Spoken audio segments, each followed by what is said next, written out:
So 2 days ago, Israel launched a bombing campaign dubbed Operation Protective Edge against Gaza that's still ongoing. But despite the horrors on the ground, the mainstream media seems to only be telling one side of the story. Take a look at this. From the Wall Street Journal, Israeli air defense intercepts more rockets as fighting continues.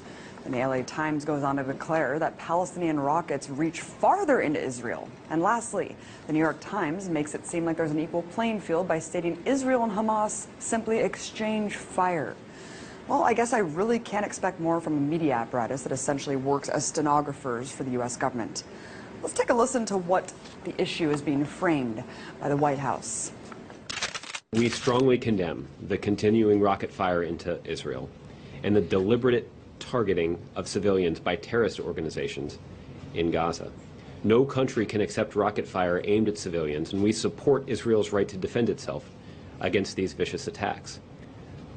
At the same time, we appreciate the call that Prime Minister Netanyahu himself has made publicly to act responsibly. Wait, what? Acting responsibly? I must be in the twilight zone, because to me, the collective punishment of an entire population is the opposite of responsible. So, what's the reality on the ground?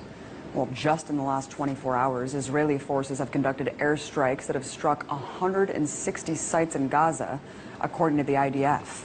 In total, 550 sites have been bombed. And considering the fact that Gaza is one of the most densely populated places on Earth, with over 1 million inhabitants, any aerial strike conducted in the region almost certainly means civilian deaths.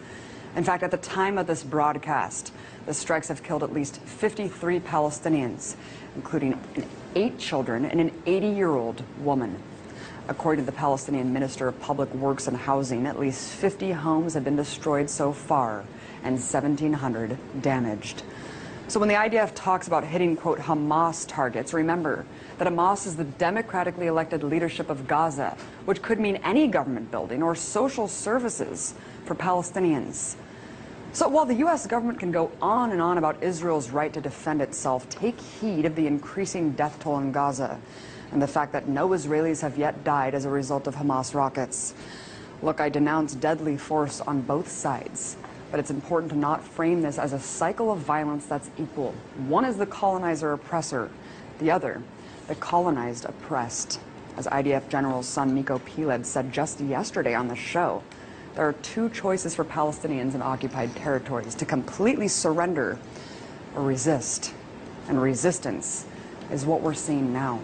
I'm sick of my Palestinian friends losing their friends and family every time Israel goes on the offense against innocent people living in an open-air prison. So if demolishing homes, conducting mass arrests, and bombing civilians is, quote, responsible, I shudder to think how many people have to die in order to define irresponsible.